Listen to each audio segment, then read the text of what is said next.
Hello and welcome back, everybody, to Clannad. So last episode was some heavy emotional stuff, I tell you. That really got to me. Like, I don't know how well you could tell, but that really got to me. And, yeah.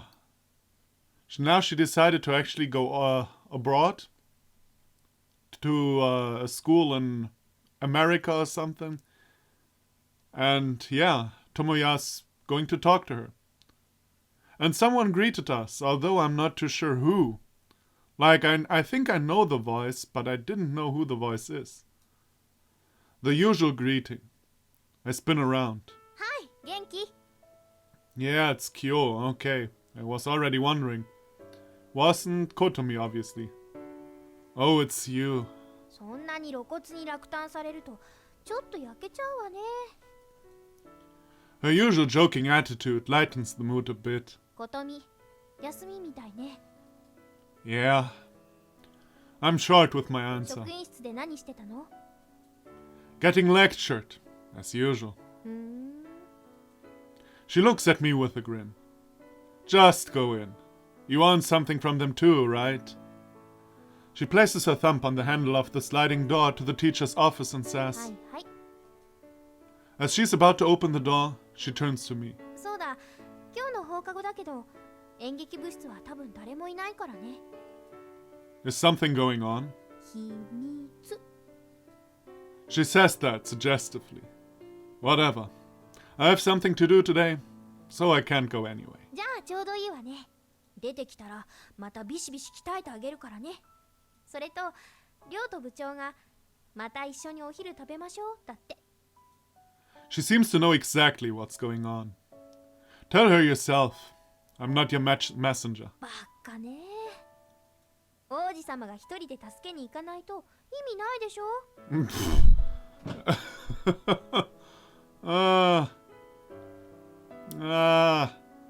Well, that is debatable. 失礼します。 She enters the teacher's office before I can respond. When the last class of the afternoon ends, I dash out of the classroom. I run down the slope in front of the school and hurry on my way. I stop at the intersection where I normally part ways with Kotomi. Trying to catch my breath, I take the piece of paper out of my pocket. The note indicates a place I'm not familiar with. I spend all of the afternoon classes looking at this piece of paper instead of listening to the teachers. I doubt that Kotomi has to walk too far from where we part ways.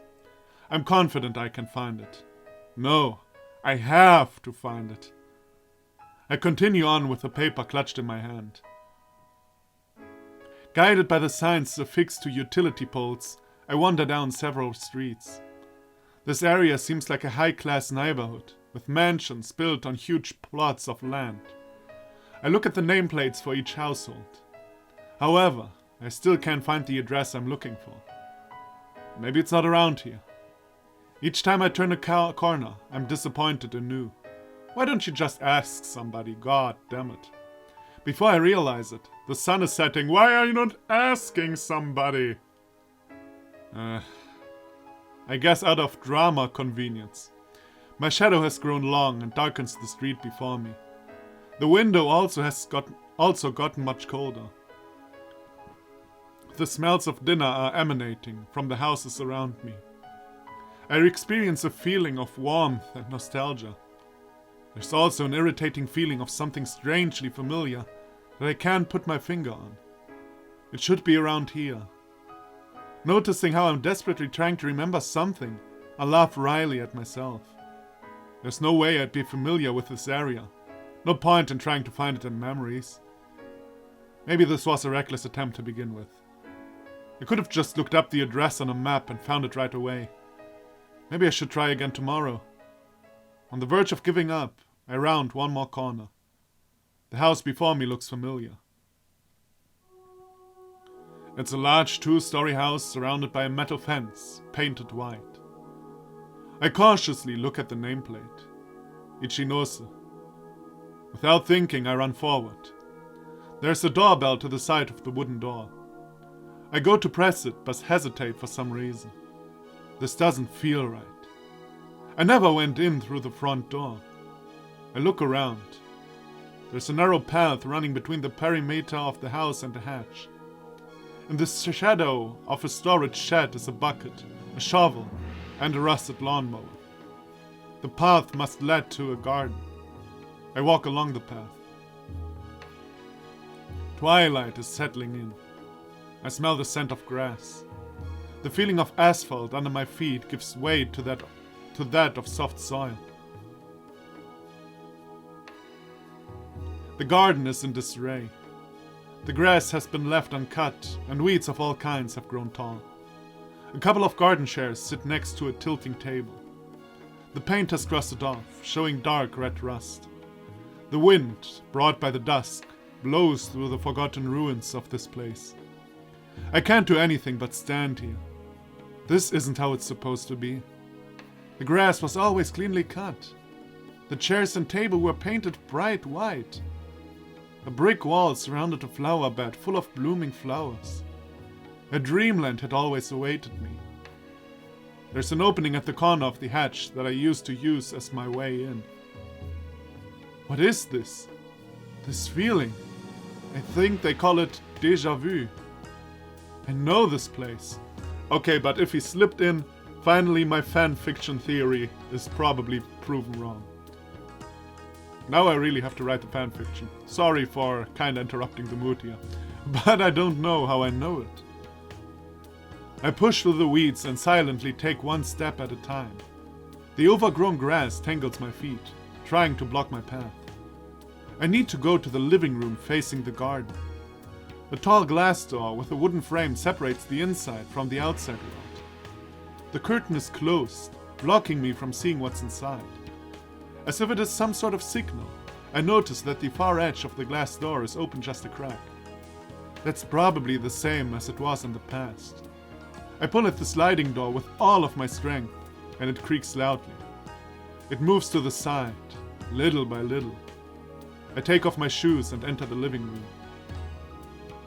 It's dark inside. The wooden flooring is engulfed by the stale, dusty air. It has the mysterious smell of faded western sun rays. I focus my eyes and look around. There's a table in the middle of the room surrounded by a sofa, and a side table rests against the wall. The textures are completely gone, as if they're carved from stone. I'm sure they haven't been touched in years. I cautiously press on deeper past the living room. In the middle of the hallway is a set of stairs. Each step takes me slowly upward. I still have this bizarre feeling of being drawn forward by memories that do not belong to me. I tiptoe toward a door at the far end of the second floor. I still don't understand how I know this place. And I stand in front of the farthest door. I fumble at the doorknob and turn it. It isn't locked. This is also the same as it has always been. I slowly open the door. The aroma of old paper wafts through with orange light. I open the door and look inside. It seems to be a study. Books line all four walls. Deeper in the room is a grand wooden desk. And Kotomi is sitting on the floor. Scattered beside her are cutouts of bits and pieces of old newspapers, magazines, and books.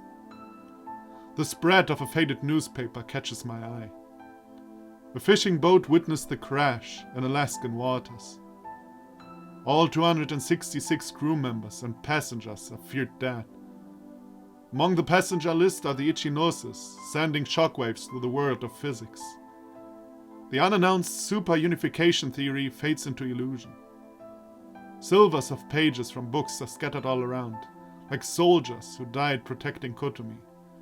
I pick one up. Horizontal text is printed across the pages. Regarding the Kalabai-Yau manifold with the ADE type isolated singularity, the recently reorganized posthumous manuscripts of the late Ichinoses. The fragment slips from my fingers. The late Ichinoses. Memories intersect. A snow-white apron. The smell of a classy tobacco pipe. A beautiful grassy yard that looks as if it came right out of a dream. That's right. Kotomi is the little girl from back then. All she could do was sit on the floor and cry. Orange flames dance in front of my eyes. Kotomi. My own voice has an empty echo to it. Hazy images are all I can recall. But even just with those, I know. I know this room, this house, and Kotomi. Kotomi and I met when we were kids. And yet, I was the only one who forgot. You knew it was me from the beginning, didn't you? Well, if you would have listened to me, Kotomi doesn't say anything. Why didn't you tell me? Those words aren't directed at Kotomi. Oh fuck, we still have the book! I totally forgot about that. Are we going to look into it now? I'm disappointed with myself. Kotomi refuses to look at me, and I stay silent. Then she slowly opens her mouth. 図書室に智也くんが来たとき、私、本当に嬉しかったの。あの時の男の子が戻ってきてくれたんだって、私のこと忘れずにいてくれたんだって。でも二人でいるうちに智也くん私のこと忘れてるみたいって気づいて、それなのに私と友達になってくれて、初めて会った女の子として私のこと大切にしてくれて。 Kotomi then わ asks, からなくなっちゃったの。思い出してほしいのか忘れていてほしいのか、あの時の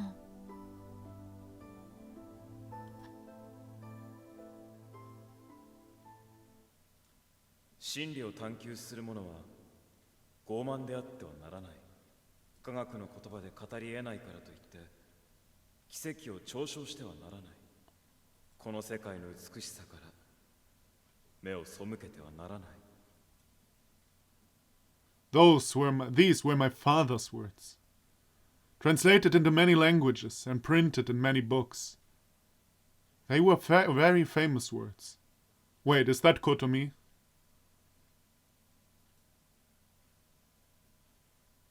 Or is Tomoya's father actually someone well known? But I still remember my father's true words. He had a very... Okay, no, Tomoya's father is still alive. He had a very, very deep and kind voice.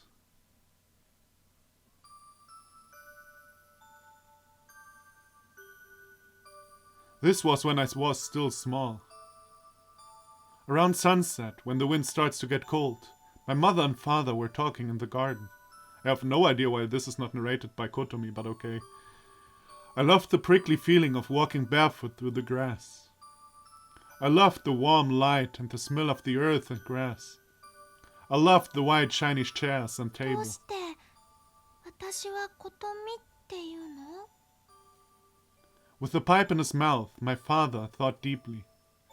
I loved seeing my father when he was like that. No matter how insignificant the question, my father always answered me. 見てごらん、ことみ。 My father pointed at the sky. I squinted a little and looked up with him. The sky was vast and so high.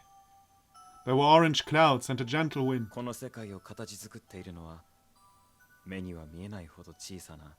たくさんのハープ？そう。この国の言葉ではこととも言うね。世界はハープで満ちていて、その一つ一つがそれぞれ異なった音を奏でているんだ。Although a koto is not really a harp. そうしてあらゆる音が複雑に響き合い、たった一つの調べが生まれる。だから世界はこんなに美しいんだよ。誰がそのハープを鳴らしているの？それはとても難しい質問だね。My father went back to thinking deeply. He held up his pipe and puffed out smoke. The branches of the garden's trees waved in the wind, dappling the grass with shadows. The shadows also shimmered on my father's grey hair, my mother's pale fingers, and my legs. 神様だろうね。 That was my father's answer. 神様はどこにいるの？神様はどこにでもいるんだ。目には見えないけれどね。そうしていつも私たちを優しく見守っているんだよ。I thought long and hard about what my father said. Lots of harps that are invisible to the eye. A kind God that is invisible to the eye. とっても難しいの。今はまだそれでいいんだよ。琴美には覚えなければならないことがたくさんあるからね。His large, rugged hands patted me on the head. On the chair next to my father, my mother was 何でも大 smiling. げさに話したがるのはお父さんの悪い癖。本当に大切なことはいつでもとっても簡単なことなの。ね、お父さん。My mother winked, which made my father smile bashfully. My mother then picked me up and put me on her lap. Her snow-white apron smelled faintly of こと soap. みちゃんはことみちゃん。とっても綺麗な3つのひらがな。お父さんとお母さんの大事な大事な宝物。I loved my mother's voice because it always reverberated like a song to me. My mother's cheek was ticklish, soft and warm. I was so happy. My mother and father at our home in the garden with freshly cut grass. That was my whole world. Even when I entered elementary school, that did not change. When I tried reading the books on the teacher's desk, the boys made fun of me. それは大人の本だから子供は読んじゃいけないんだぞ。 And even the みんなと teachers 同じ around. 本を読みましょうね。 I cried. I didn't know there were books I shouldn't read. I'd already finished reading all the books in the classroom on the first day. Wanting to stay home from school, I said my stomach hurt. My mother and father didn't force me to go. I got over my sickness right away, but my heart hurt in its place. It's because I was lying. Even though we didn't go to the same school, I made a friend. I was rehearsing my violin by myself in the living room. My recital was coming up, so I was wearing the dress my mother had sewn for me. The black, silky cloth made me feel like a big girl, so it was one of my favorites. Ah, that explains a lot. After finishing my performance, a boy I had never seen before was sitting in the yard looking at me. あなたは誰？知らない人、お家に入れちゃいけないって言われてるの。I was a little scared, but I gathered my courage to say こ that. こはどこ？ Okay, so Kotomi doesn't voice the narrator, but Tomoya has a young boy voice. Well, I guess it makes sense. Since he's not the narrator, he suddenly gets voiced. 私のお家、君は誰？ことみ、ひらがな3つで、ことみ、呼ぶときは、ことみちゃん、それ何？バイオリン。変な音。私はまだうまく弾けないの。でも、先生がお弾きになると、とってもいい音。The boy laughed, so I laughed with him. He seemed a little different from the bullies at あ school. れあれ。ことみちゃんは誰とお話ししてるのかな？ My mother, holding a hamper, came in and saw the boy. かわいいお客さんね。 The boy started to run away, but my mother called to him あなた gently. のお名前は？ The boy stayed quiet for a while, but then sulkily said, 岡崎智也。そう。ともやくんっていうの。 I was grabbing tightly onto my mother's apron. I was a little scared by my mother talking to a boy I didn't know. 知らない人、お家に入れちゃいけないって。 My mother lightly pushed against my back to get me closer to the とも boy. やくん、この人はね、ことみちゃんっていうの。お友達になってあげてね。 She bent forward and said this with a smile. Ah, this is so sweet because this is so similar to what Tomoya did with her. Later then. Oh, this is so sweet. ほら、もう知らない人じゃないでしょ。 The boy was staring at my mother, and he nodded. Tomoya-kun and I became friends. Whenever evening approached, Tomoya-kun would visit me. He would always come into the garden through the gap in the hedge like a stray cat. I looked forward to Tomoya-kun visiting every day. I loved reading together and playing house.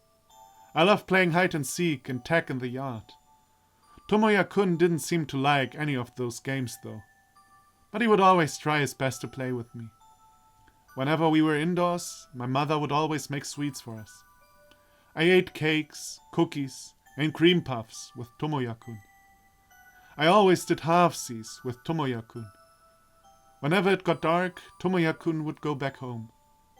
And whenever I said, "Mata ashita," he would look troubled. And he would always say, "I might not come tomorrow." I loved Tomoya-kun. There were times when he didn't visit, but he would come most of the time. May 13th was my birthday. My father promised to buy me a large teddy bear. I read in a book that girls typically wanted things like that. In truth, I didn't care what the present was. I loved the wonderful books that my father bought for me the best. I might have already realized this back then. I was somewhat different from Tomoya-kun and the others at school. Maybe that's why I wanted to be with him. I wanted to make many more friends. When I told that to Tomoya-kun, he promised me that he would definitely come to my party. I looked forward to it very, very much. But Tomoya-kun never came, and I never got my teddy bear. My mother and father had sudden business to attend to, and they were going overseas. お父さんの嘘つき。お母さんなんて大嫌い。And then of course, they separated on such a note to make me feel even worse. ごめん Thank you, ね、 game. ことみ。どうしても行かなくちゃならないの。だってお約束したのに。お誕生日はお父さんもお母さんも一緒にいてくれるって。おっきなクマさんプレゼントしてくれるって。それからお誕生会してくれるって。ともやくんも呼んでいいって。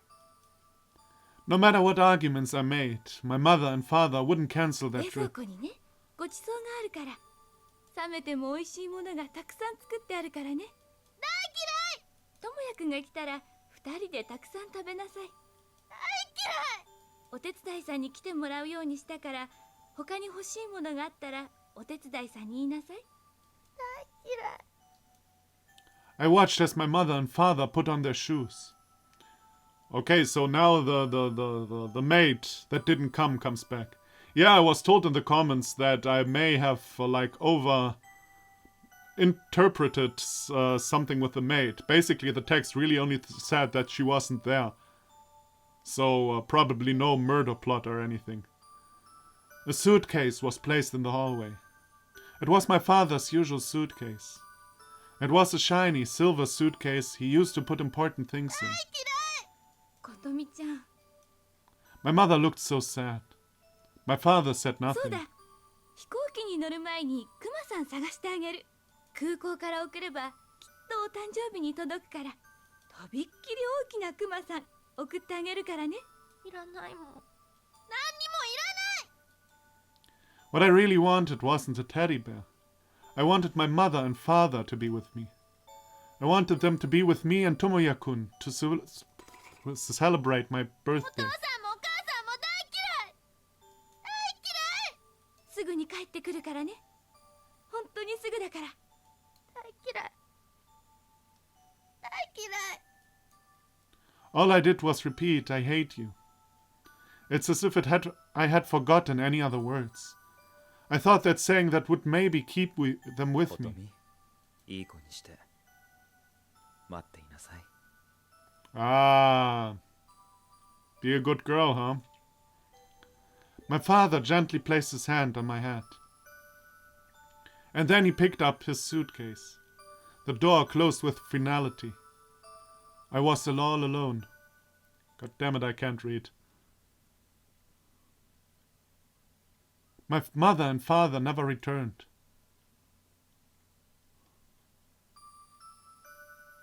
After they left, I cried the whole time. I was always a crybaby, but that was the first time in my life that I cried so much. I cried and cried. When I was all worn out from crying, I went to sleep. When I woke up, I cried some more. When morning came, I was still alone. I brushed my teeth and washed my face. Then I went to open the refrigerator. It was full of my mother's cooking and the sweets she had baked.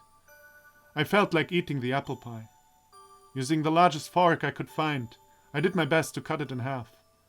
I took the slightly larger half and put it back in the refrigerator. I was saving it for Tomoya-kun. Tomoya-kun would come over around evening. He would be here to celebrate my birthday with me. The apple pie was chilled, moist, and sweet. It was very delicious. Apple pie? After I finished it, I felt a little better. I got on a footstool to wash the dishes, but suddenly the doorbell rang. I thought that maybe the maid had arrived. But what if... Maybe my mother and father had come home. I hurried down the hallway. Then I unlocked the door. There were many adults standing there who I didn't recognize. 琴美ちゃんだね。こんにちは。おじさんは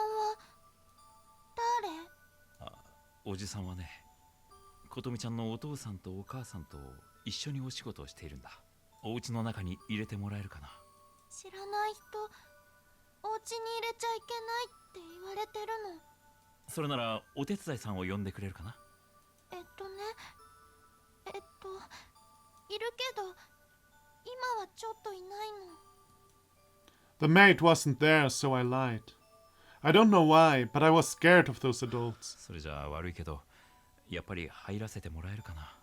知らない人、お家に入れちゃいけないって言われてるの。お父さんとお母さんは大事なご用で出かけてるから。お父さんとお母さんのこと、まだ知らないの。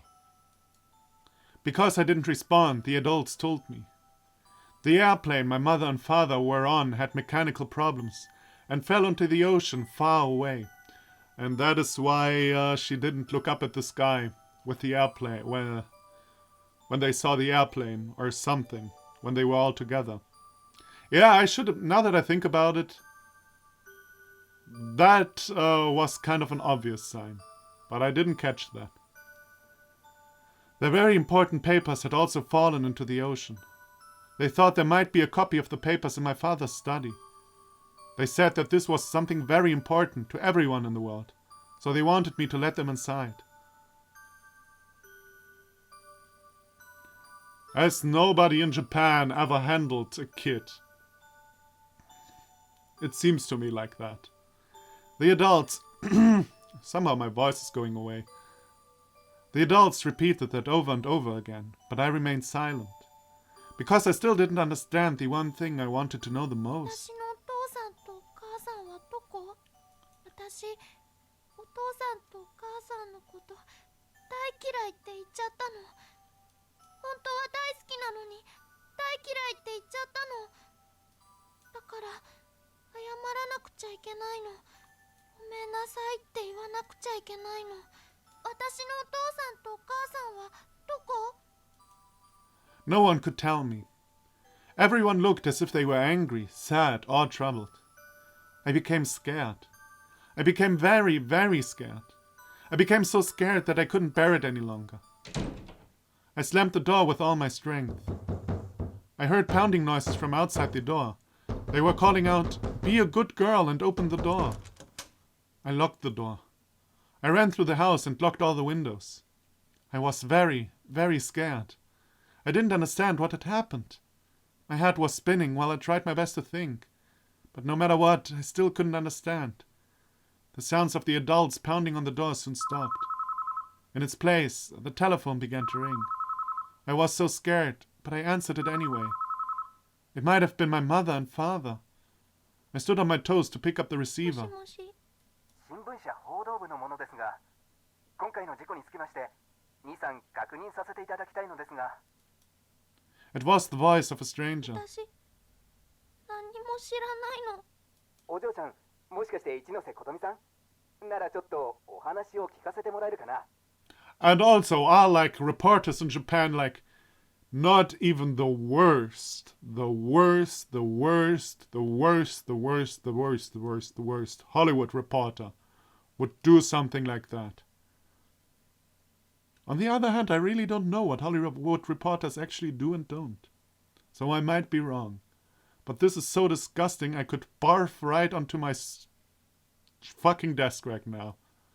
ご It's 両親がま disgusting. だ見つかっていないときにこんなことを聞くのは心苦しいんだけど。私何にも知らない。 I put the receiver back in its cradle. The telephone began ringing again right away. No matter how many times I put the receiver down, the telephone would ring again right away. I tried my best to cover my ears, but the telephone wouldn't stop ringing. I was very, very, very scared. My hands shook and my teeth chattered. 怖いよ。お父さん、お母さん、ともやくん。怖いよ。ともやくん。 Isn't there like some organization that comes out and picks up the child? Like when something like this happens in Germany, there's someone from some official place right away. I know I'm asking for logic in a very dramatic situation, but come on. ともやくん。 This is all a bit much. I called out his name again and again, but Tomoya-kun never came for me. I took the scissors from my mother's sewing kit. It was a large pair of scissors my mother used to cut cloth. Telephone, son, I'm so sorry, I thought to myself. That's how the fire started on. I grabbed the phone line and snipped it with the scissors. After that, the telephone stopped ringing. I gathered my courage and turned on the television. The television wouldn't ring on its own, and I could turn it off whenever I wanted. There were pictures of my mother and father on the screen. 一ノ瀬夫妻は大学の研究室で教授と助手の間柄だった頃から互いの才能を認め合っていました。 There were pictures of my mother and father from where they were much younger than I'd ever seen them 学会で before. の特別講演のため急遽予定を繰り上げ渡米する途中での事故でした。 Then there was a long list of names. The television said that the airplane had fallen into the ocean, where it was very deep and cold. The chances of survival were very slim if they had been thrown into the 行 water. 方不明の方々ですが墜落時の状況から生存は絶望的と見られており I turned off the television. A crackling noise came from the television. My father told me before that it was static electricity and that it was nothing to be afraid of. But for some reason I was a little scared of it right now. Now that the television was off, it wasn't making any more noises. I felt as if I was being sucked in. Being alone scared me. I was much more afraid of that than I was of the adults or the sound of the telephone. When evening arrived, Tomoya-kun hadn't come. He said he would definitely come, but he hadn't. I continued to wait for him. I could tell through the curtains that it was getting dark in the yard outside. Tomoya-kun still hadn't come, and so haven't come officials who obviously give a crap. Maybe he was hiding somewhere in the yard. Tomoya-kun was very good at hide and seek. Maybe it's just that Germany is like working too well. Like how does that work in the rest of the world? I quietly unlocked the side door and walked barefoot out onto the grass. I gathered my courage and said, ともやくん。 no answer. ともやくん。ともやくん。ともやくん。 I called for him again and again. ともやくん。 I listened intently. Still no answer. I looked around the yard. The yard looked very beautiful in the evening light. This is the yard where my mother, my father, and I talked. This is the yard where Tomoya-kun came to visit me. But now I was all alone. I looked up at the sky. The sky was a scary, dusky color. It looked as if it were burning. I felt like I was going to cry, but I didn't. It's because I remembered my father's words. It was a very, very wonderful idea. 神様。 I spoke quietly. 神様。いてください。お父さんとお母さんの飛行機が。飛行機は海の底に。きっと私が悪い子だったせいだと思います。お父さんとお母さんのこと大嫌いなんて言ったせいだと思います。本当は大好きなのに嘘を言ったせいだと思います。神様、海の中はとても冷たくて息ができないと思います。とっても苦しくて寒くて寂しいと思います。私ならきっと泣いてしまいます。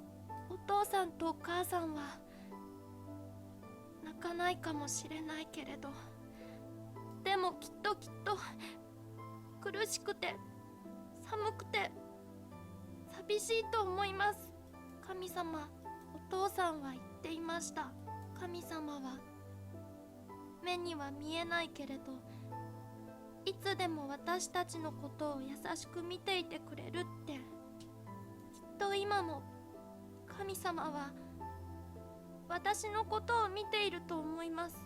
私の話を聞いていると思います。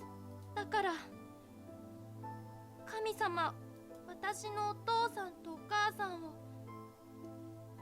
お家に返してください。これからはうんといい子にします。もう決してわがままは言いません。残さずに何でも食べます。学校にも休まないで行きます。お勉強もたくさんします。ご本をたくさん読んで立派な人になります。Ah. だからお父さんとお母さんを返してください。私のお父さんとお母さんをお家に返してください。お願いだから返してください。お父さんとお母さんを返してください。どうか返してください。返してください。I listened intently. I tried to hear the sounds of the harps. I tried to hear the kindly voice of God. But I heard nothing. There was no one there. There was no kind God. My mother and father weren't there. I was all alone. All alone.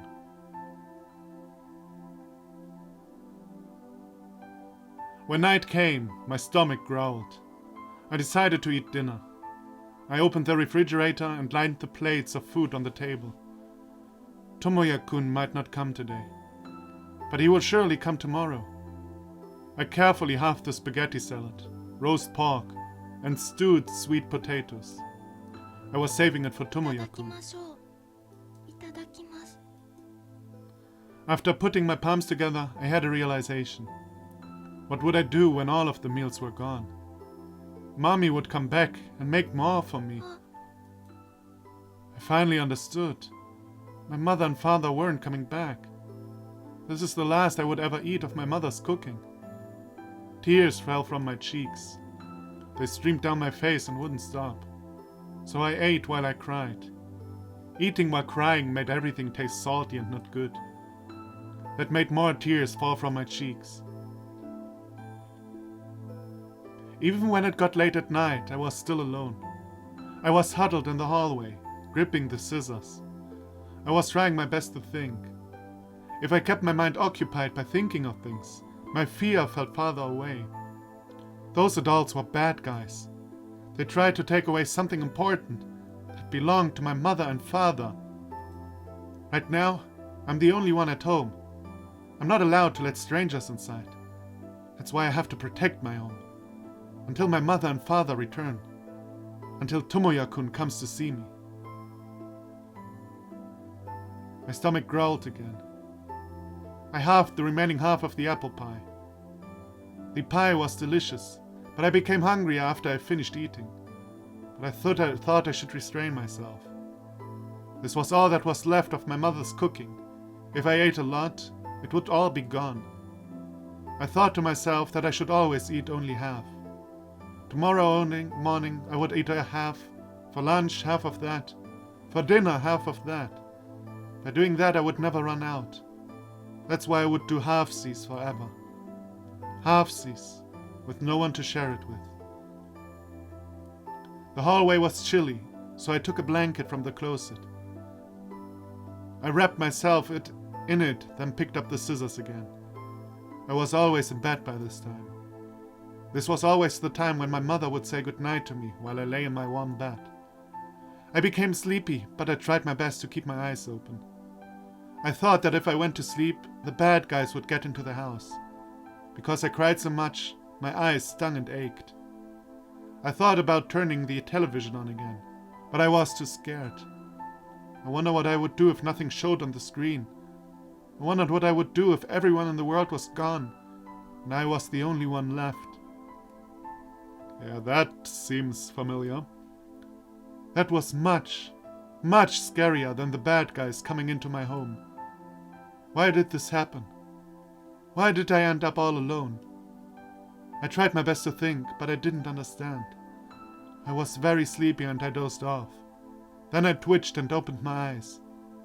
I realized that I was crying again. My cheeks were wet and chilly.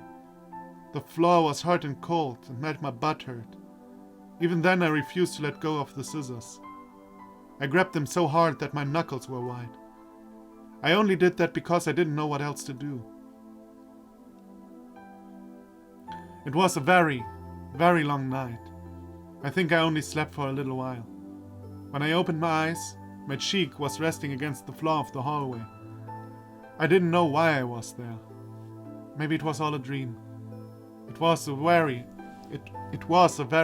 very scary dream. The airplane my mother and father were on fell into the ocean. And lots of scary adults came, and Tomoya-kun didn't. I held the scissors to try to protect my home. It was all I could remember. 部屋に戻ろう。 As I got up, I felt something hit my toes. It was my mother's sewing scissors. Tears swelled up in my eyes. My vision blurred, and my mind went black.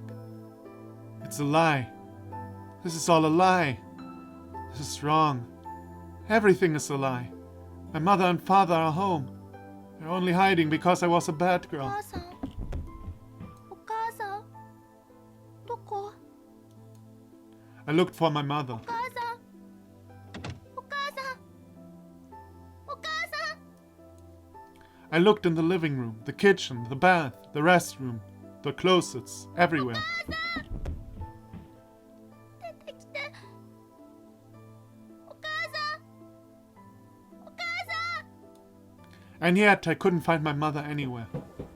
I ran up the stairs, step by step. お父さん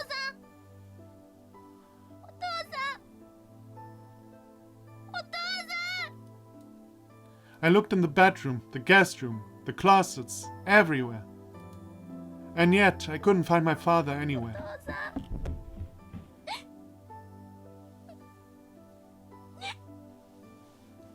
お父さん Large droplets streaked my face.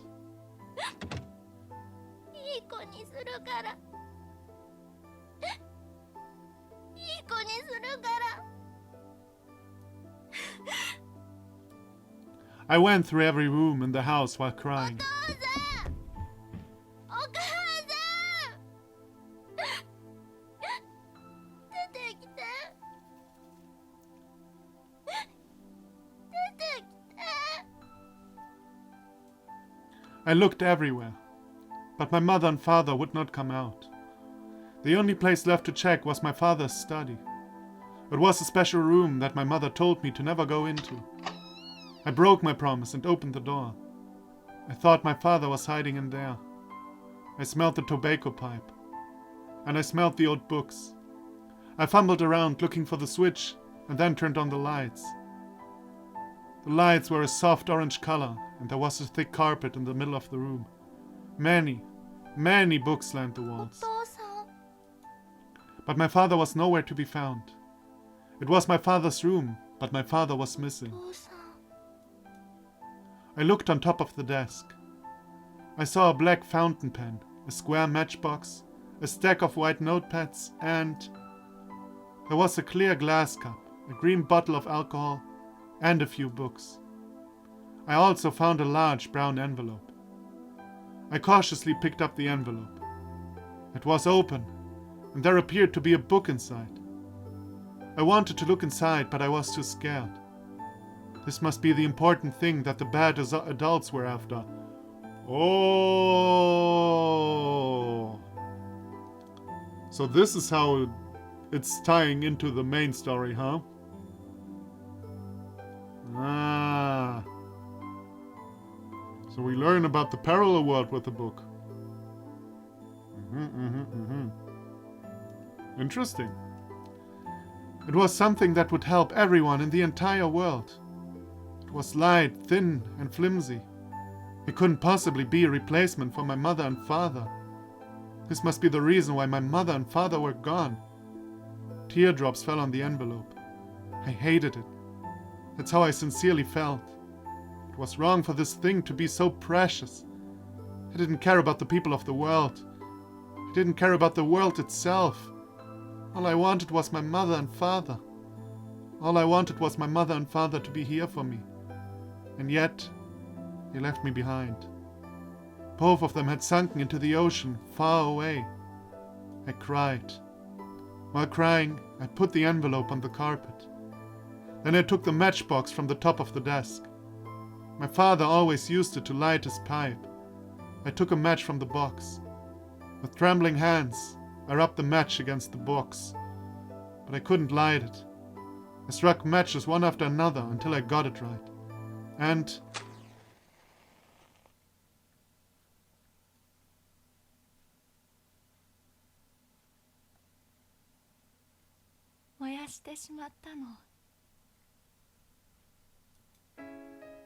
that's what Kotomi says.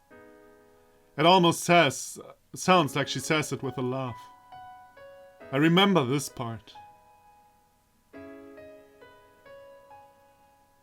Okay, this is the moment he came in, okay. I guess, otherwise he couldn't remember it. In my hazy memory, one image still remains clear. A small girl crying in the middle of the room. Orange flames flicking like a snake's tongue. Why did you do that?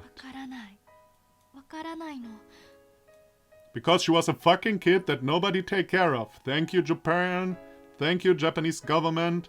Thank you, Japanese officials who don't care for a lonely kid in a lonely house who just lost its parents.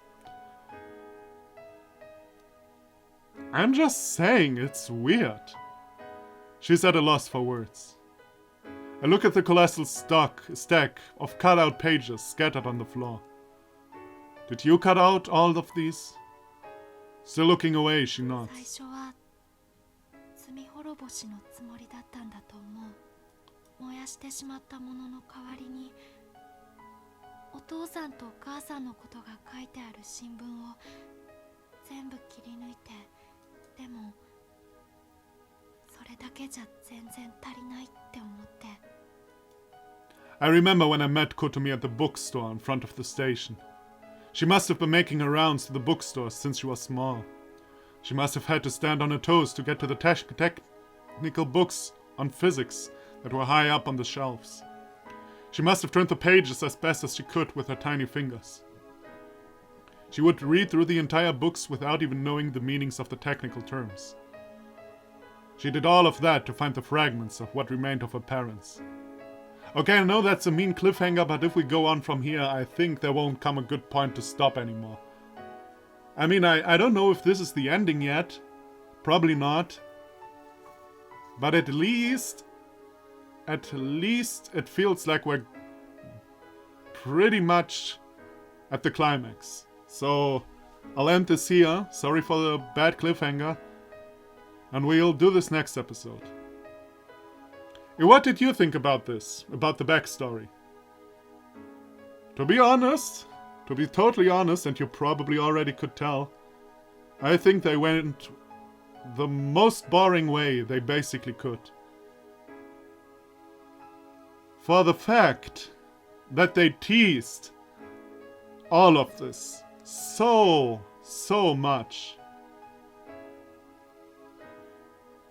they should have made something more creative. At least a bit more creative.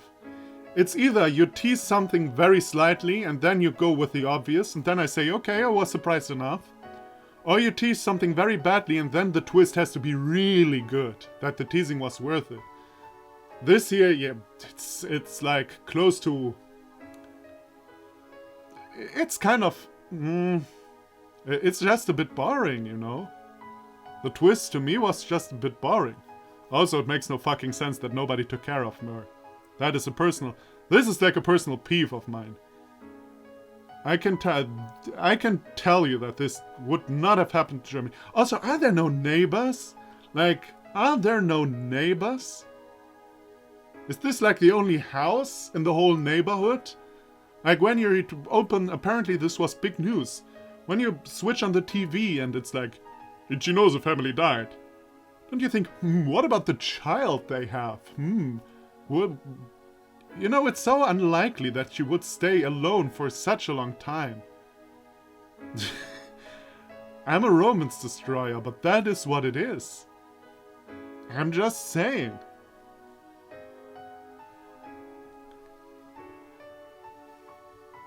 Also, well, the one thing I think is interesting is that they brought back the scissors. Now, I think they handled that well. That makes a lot of sense, the way they did it. Credit where credit is due. I think they handled the whole scissor thing very well. Except for that, I think the twist was a bit boring. Oh well. Tell me what you people think. I hope I didn't totally destroy your emotional moment. So, thank you everybody for watching. Come back for the next episode. And I'll see you then. Maybe something groundbreaking will happen that makes me say otherwise next episode. And I see you then. Bye bye.